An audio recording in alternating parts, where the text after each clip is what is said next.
धाकड़ खबर, बेखौफज़ुमा बेबाक अंदाज। और जैसा कि आप जानते हैं कि एमआईएम पार्टी राजस्थान के विधानसभा के चुनाव में अब तक 3 विधानसभा पर हमने अपने कैंडिडेट्स का नाम का ऐलान किया। एक हवा महल में, फतेहपुर में और कामा में, और भी दूसरी कॉन्स्टिट्यूंसी से हम खड़ा करेंगे। इस बारे में जमील खान साहब आपको 1-2 दिन में बताएंगे।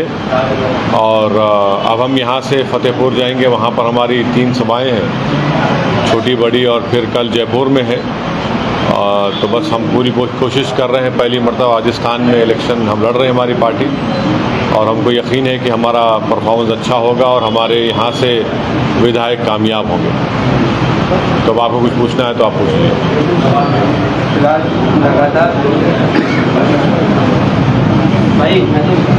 लगातार आपके दौरे जाती हैं, ऐसे में उम्मीद कितनी सीटों की जा रही है, उसका आप कैंडिडेट उतारेंगे, कितनी जीत सकते हैं? अभी तक तो जैसा मैंने आपसे कहा कि 3 विधानसभा पर हमारे कैंडिडेट्स का अनाउंसमेंट हो चुका है। आने वाले दिनों में और कितनी जगह पर कितने असेंबली कॉन्स्टिट्यूंसीज में हम लोग इलेक्शन लड़ेंगे, इसके बारे में हमारे प्रदेश के अध्यक्ष जनाब जमील खान साहब आपको 1-2-3 दिन में बता देंगे। आपको कांग्रेस का बेसब्री से इंतजार था? नहीं, मेरे को नहीं था। आपकी पार्टी को? नहीं, हमको नहीं था। हमको किसी का भी बेसब्री से इंतजार नहीं है। ये आप गलत फहमी है। कई मंत्री ऐसे हैं, पूर्व मंत्री और विधायक। देखिए, मुझे किसी का बेसब्री से इंतजार नहीं है। वो सब आप सवाल करिए, बेसब्री क्यों लगा? टिकट कटता है तो क्या आपके लिए रास्ता खुला हुआ है अपनी पार्टी के लिए, जो अपनी से जुड़े हुए? अरे अब उनको टिकट मिलेगा नहीं मिलेगा मुझे क्या मतलब भाई, वो तो वो बताएंगे। मिलेगा नहीं मिलेगा मुझे क्या मालूम, मुस्तकबिल में क्या होगा मुझे नहीं मालूम।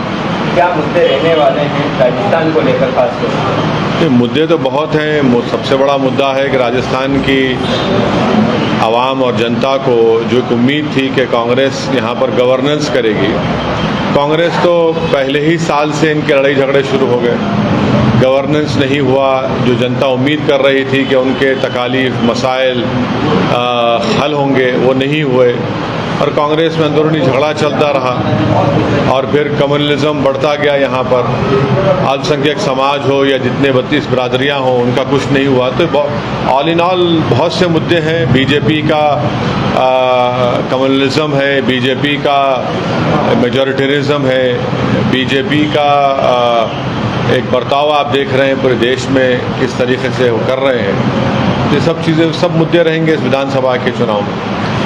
वैसे साहब, जिस तरीके से आपकी टीम काम कर रही है, ग्राउंड पर कहीं नजर नहीं आती है राजस्थान के, इस तरीके से चुनाव लड़ेंगे, इन मुद्दों पर चुनाव लड़ेंगे कि एक आपकी टीम किसी मुद्दे को उठाने के लायक नज़र नहीं आती है, जैसे इकबाल का मुद्दा हो। प्रोटेस्ट के टाइम पे कोई भी ऐसा शख्स नज़र नहीं आया जो AIM को लेकर के कोई प्रोटेस्ट किया हो, या इसके अलावा भी कोई और मुद्दे बहुत सारे राजस्थान के अंदर हुए हैं। तो आपकी जो टीम है यहाँ पर राजस्थान की, वो इतनी कमज़ोर नज़र आ रही है कि एक बार भी रोड पे आकर के ढंग से प्रोटेस्ट नहीं कर पाई है और 100-200 लोगों को इकट्ठा नहीं कर पाई है। जैसे कि रामलीला मैदान में आपकी जो फेलियर सभा थी, उसको देकर के अगर देखा जाए तो 200 आदमी भी अगर खड़े होकर के करना चाहे तो वो नहीं कर सकते। तो क्या ऐसी टीम के साथ में चुनाव? नहीं, देखिए, सभा में कितने लोग आते नहीं आते, इसका ये नतीजा नहीं निकाल सकते आप कि इलेक्शन कैसा लड़ेगा। क्योंकि जितने मेरी सभाओं में लोग आते हैं, इलेक्शन नतीजा अलग ही निकलता है। तो मेरा ये बात को नहीं मानना है। दूसरा है कि इकबाल के जो हत्या की गई है, मॉब लिंचिंग की गई है, उस सिलसिले में जमील साहब खुद जाकर कई लोगों से मुलाकात किए और अपना जो नुमाइंदगी रिप्रेजेंटेशन करना किए। अब प्रोटेस्ट करना तो काम किसका है भाई? सरकार यहाँ पर कांग्रेस की है, और कांग्रेस की सरकार खुद इन हत्याओं को रोकने में नाकाम साबित हो रही है। तो अगर हम प्रोटेस्ट करते और अगर कहीं पर कुछ लॉ एंड ऑर्डर का प्रॉब्लम हो जाता, तो फिर एक नतीजा निकालते कि आपने इसको अपने रोटी सेकने का मसला बनाया। तो ऐसा कोई बात नहीं है। प्रोटेस्ट होगा, माजी में भी हुआ है। जुनैद नसीर की जब हत्या हुई थी, आपको याद दिला रहा हूँ मैं, सबसे पहले कौन गए वहाँ पर? कोई कांग्रेस की नेता तो नहीं गई, वहाँ के कामा के जो मोहतरमा विधायक हैं वो नहीं गई। मैं गया वहाँ पर जमील साहब के साथ, जावेद के साथ, इमरान साहब के साथ। तो ऐसी कोई बात नहीं है, हम लोग मेहनत कर रहे हैं। मुझे यकीन है कि हमारी टीम और अच्छा मेहनत करेगी। जाहिर है पहली मर्तबा लड़ रहे हैं इलेक्शन, तो थोड़ा बहुत 19-20 का फ़र्क होगा, उसको पूरा कर लें। काफ़ी कुछ कम्युनिकेशन गैप भी आपकी टीम के अंदर नज़र आता है, चाहे वो मीडिया को लेकर के हो, चाहे आपसी बातों को लेकर के हो। अब मीडिया प्रॉपर्ली नहीं मिल पाती है। नहीं मीडिया उनके जवाब दिए नहीं मीडिया को लेकर जमील साहब को फ़ोन किया जाता है, जमील साहब फ़ोन नहीं उठाते हैं और कोई रिस्पांस नहीं मिलता है। जावेद साहब को फ़ोन करके पूछा जाता है, उन्हें ये कहते हैं कि साहब मुझे जयपुर के प्रोग्राम के बारे में। मोदी सरकार चीन के बारे में भारत की आवाम को नहीं बताना चाहती है। वो पेंटागन की रिपोर्ट में आ रहा है कि कैसे चीन जून 2020 में जो हमला हुआ था, जिसमें हमारे 20 सिपाही एक कर्नल की मौत हो गई थी, उसके बाद चीन ने कैसे वहाँ पर अपने कब्ज़े को बरकरार रखा, कैसा चीन वहाँ पर पोंगसोंग सू लेक के पास एक ब्रिज बना रहा है, डोकलाम के पास चीन क्या कर रहा है। तो ये सब बातें देश के प्रधानमंत्री और उनकी सरकार नहीं बता रही है, मगर दुनिया को मालूम है। और यहाँ पर इसलिए नहीं बताती है बीजेपी, क्योंकि उनको डर है कि भारत की जनता उनको कमज़ोर ना समझे। मगर चीन हमारी ज़मीन पर आज भी कब्जा करके बैठा है। वैसे साहब एक चीज़ और, कांग्रेस की तरफ से ये आप पर इल्ज़ाम है कि हैदराबाद के अंदर एक मुस्लिम लड़की की मर्डर हो जाता है, उसका भाई उसका मर्डर कर देता है क्योंकि वो गैर मुस्लिम से शादी करता है।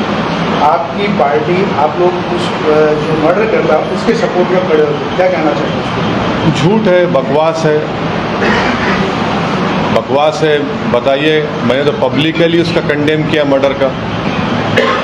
क्या कांग्रेस बाबरी मस्जिद के बारे में क्या राय है उनकी? मुंबई की सड़कों पर जब इंसानियत का कत्ल हो रहा था तो कांग्रेस की क्या राय है? क्या कांग्रेस शिवसेना को सेकुलर कहती है? क्या कांग्रेस नहीं जानती श्री कृष्णा कमीशन में क्या कहा गया? तो ये कांग्रेस पार्टी है जो, अगर आज इस देश में अल्पसंख्यक समाज अगर तकालीफ, मसाइब, गुर्बत और उनके इलाक़ों में, उनके बस्तियों में जो डेवलपमेंट नहीं होता है, तो ये कांग्रेस की देन है, फसादात कांग्रेस की देन है। तो ये कहाँ पर कौन सा ये बात कर रहे हैं हैदराबाद में? मेरी स्पीच है, बाज़ाब्ता मेरी स्पीच है, मैंने कंडेम किया उसको। तो ये झूठ बोलना इनकी आदत है, फितरत है। तो कोई बात नहीं, हैदराबाद नतीजा देखेंगे आप। की सदस्यता पे सवाल मुझे उस बारे में नहीं मालूम क्या है वो, क्या चक्कर है वो। एक सांसदों की बर्खास्तगी इस तरह नहीं, मुझे नहीं मालूम वो क्या है, वो क्या क्या हो रहा है। मामला दिल्ली हाई कोर्ट में भी चला गया, तो अब आइंदा पेशी जब होगी देखेंगे Delhi high court.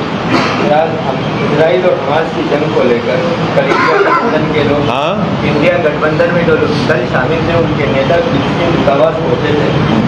PM Modi ने भी बात की है फिलिस्तीन के नेताओं से, क्या कहना है इस बारे के अंदर? क्योंकि पहले इजराइल का सपोर्ट करना एकदम से फिर फिलिस्तीन के पास जाना।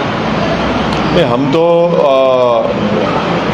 हमारे देशवासियों से बताना चाहेंगे कि महात्मा गांधी ने ये कहा था कि फ़लस्तीन अरबों की ज़मीन है। जिस तरह अंग्रेज़ों की ज़मीन इंग्लैंड है, जिस तरह फ्रांस के लोगों की ज़मीन, फ्रेंच लोगों की ज़मीन फ्रांस है, ये गांधी ने कहा था। तो अब इसको इनको सामने रखकर अपनी बात को रखनी चाहिए। और हमेशा से हमने फ़लस्तीनियों की तायीद की और हमेशा हमने इस बात को माना कि फ़लस्तीनियों का उनका एक इंडिपेंडेंट आज़ाद मुल्क होना चाहिए। और हकीकत ये है कि पिछले 80 साल से इज़राइल वहाँ पर ऑक्यूपायर है और फ़लस्तीनी ज़मीन वो लोग ऑक्यूपाइड करके बैठे हैं। और इंटरनेशनल लॉज, यूनाइटेड नेशन के कई रेजोल्यूशन है जो ये कहते हैं कि जो ऑक्यूपायर है वो फ़ौज का इस्तेमाल नहीं कर सकता है।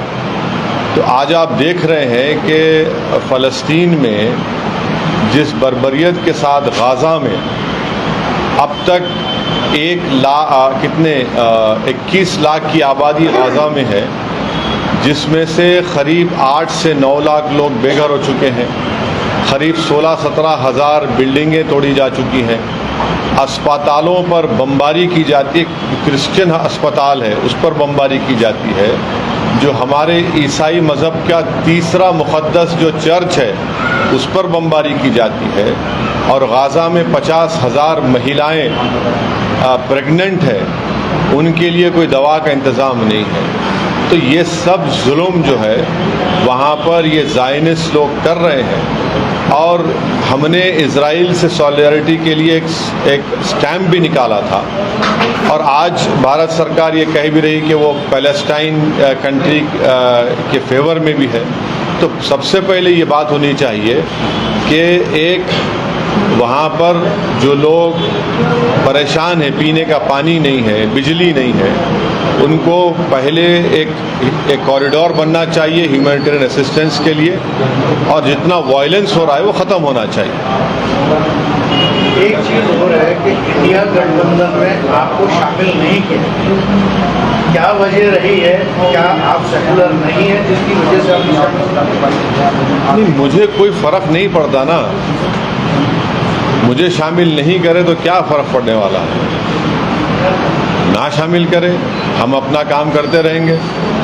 अब वो शामिल करें ना शामिल करें तो इससे अल्हम्दुलिल्लाह हमारी पार्टी की अहमियत में तो कमी नहीं आती है। अब जब ये लोग इनके साथ शामिल हैं, वो उत्तर प्रदेश के पार्टी, वो आज उनके बारे में क्या कह रहे हैं? शामिल हैं मगर मध्य प्रदेश में चुनाव लड़ रहे हैं, मगर गाली हमको दी जाती है।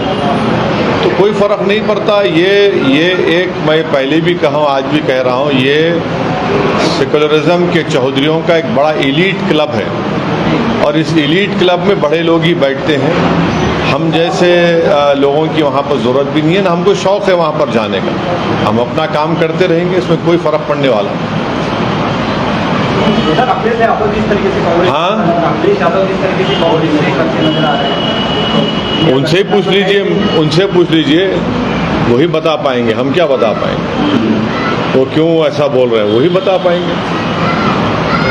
अशोक गहलोत कहते हैं कि इस बार वापस से कांग्रेस जीत राजस्थान में हो रही है, आपका क्या नजरिया है? वो बहुत सी बातें कहते हैं।